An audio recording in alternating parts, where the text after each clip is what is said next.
భూమి కూడకుండా ఆంక్షలు అమలు చేయనున్నారు. అదేవిధంగా వైన్ షాపులు మూసివేయాలని ఆదేశాలు జారీ చేశారు.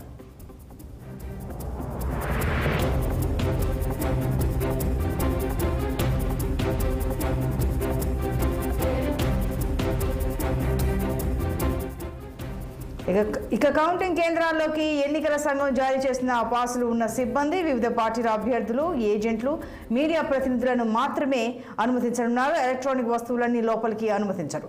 సిబ్బంది ఎవరైనా ఈసీ నిబంధనలు వర్తిస్తాయని తెలిపారు. తొలుత పోస్టల్ బ్యాలెట్ లెక్కింపు జరగనుంది. సుమారు అరగంట సేపు ఈ ప్రక్రియ కొనసాగే అవకాశం ఉంది. అనంతరం ఈవీఎంల లెక్కింపు ప్రారంభం కానుంది. మరింత సమాచారం దీనికి సంబంధించి మా పొలిటికల్ బ్యూరో చీఫ్ రామ్ లైవ్లో అందిస్తారు. రామ్, చెప్పండి. రేపు కౌంటింగ్ ప్రారంభం కానుందని తెలుస్తోంది. తెలంగాణ లోక్సభ ఎన్నికల ఫలితాలు వెలువడనున్నాయని తెలుస్తోంది. వివరాలేంటి?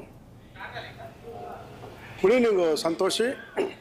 ఏదైతే రేపు తెలంగాణలో 17 లోక్సభ స్థానాలకి ఎన్నికల కౌంటింగ్ ప్రక్రియ ప్రారంభం కానుంది. ఉదయం 8 గంటలకు ప్రారంభమయ్యే ఎన్నికల కౌంటింగ్ ప్రక్రియ మొదట పోస్టల్ బ్యాలెట్ ఓట్ల లెక్కింపు అవుతుంది. దాదాపు ఇది అరగంటకు పైగా ఈ సమయం పడుతుంది. అనంతరం ఈ ఎన్నికల కౌంటింగ్ స్టార్ట్ అవుతుంది. మొత్తం 17 లోక్సభ స్థానాలకు గాను ప్రధాన రాజకీయ పార్టీలు కాంగ్రెస్, బీజేపీ, ఎంఐఎం, బీఆర్ఎస్ ఈ రాజకీయ పార్టీల నుంచి అభ్యర్థులు పెద్ద ఎత్తున పోటీ చేస్తున్నారు. ముఖ్యంగా హైదరాబాద్ చుట్టుపక్కల చూస్తే చెవెళ్ళ, సికింద్రాబాద్, హైదరాబాద్, మల్కాజ్గిరి ఈ 4 పార్లమెంటు నియోజకవర్గాల పరిధిలో కూడా కౌంటింగ్ కేంద్రాలు దాదాపు 19 కౌంటింగ్ కేంద్రాలు ఏర్పాటు చేయడం జరిగింది. చేవేళ్ల పార్లమెంటు మొత్తం కలిపి ఒకే చోట ఏర్పాటు చేయడం.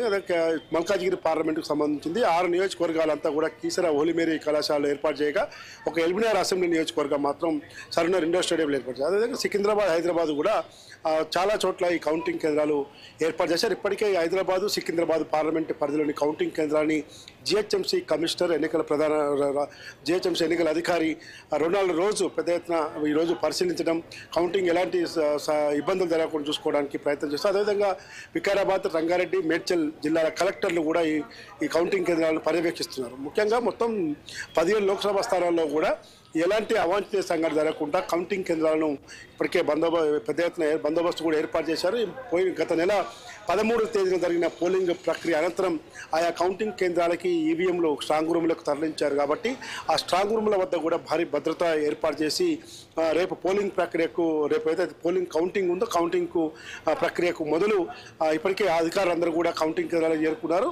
మొత్తం కూడా పోలింగ్ ఏజెంట్ల ఏదైతే కౌంటింగ్ ఏజెంట్లు ఉంటారో వాళ్ళ ఆధ్వర్యంలోనే ఈ ఈవీఎంలు ఓపెన్ చేయడం, పోస్టల్ బ్యాలెట్లు ఓపెన్ చేయడం వంటి పరిస్థితులు ఉంటాయి. కాబట్టి 3 అంచెల భద్రతతో పాటు 144 సెక్షన్ కూడా ఈ కౌంటింగ్ కేంద్రాల వద్ద ఏర్పాటు చేయడం జరిగింది. హైదరాబాద్లో జిహెచ్ఎంసీ కమిషనర్తో పాటు అదేవిధంగా ఇతర పోలీస్ అధికారులు, రాష్ట్ర డీజీపీతో పాటు మొత్తం నగర సిపిలు, పోలీస్ కమిషనర్లు అందరూ కూడా పోలీస్ అధికారులు పెద్ద ఎత్తున ఎప్పటికప్పుడు వాచ్ పర్యవేక్షిస్తున్నారు. మొత్తం కూడా రాష్ట్ర డీజీపీ, అదేవిధంగా ప్రభుత్వ ప్రధాన కార్యదర్శి శాంతకుమారి, అదేవిధంగా రాష్ట్ర ఎన్నికల ప్రధానాధికారి వికాస్ రాజు నిన్న నుంచి కూడా మొత్తం ఇదే పనిలో నిమగ్నమై ఉన్నారు. ఏదేమైనా రేపు పోలింగ్ కౌంటింగ్ ప్రక్రియతో ఉదయం 8 గంటలకు ప్రారంభమయ్యే ప్రక్రియ సాయంత్రం వరకు దాదాపుగా మొత్తం పూర్తవుతుంది. కాబట్టి జూన్ 6వ తేదీన ఎన్నికల కోడ్ మొత్తం దేశవ్యాప్తంగా కూడా ముగుస్తుంది. Santoshi. Right Ram, thank you.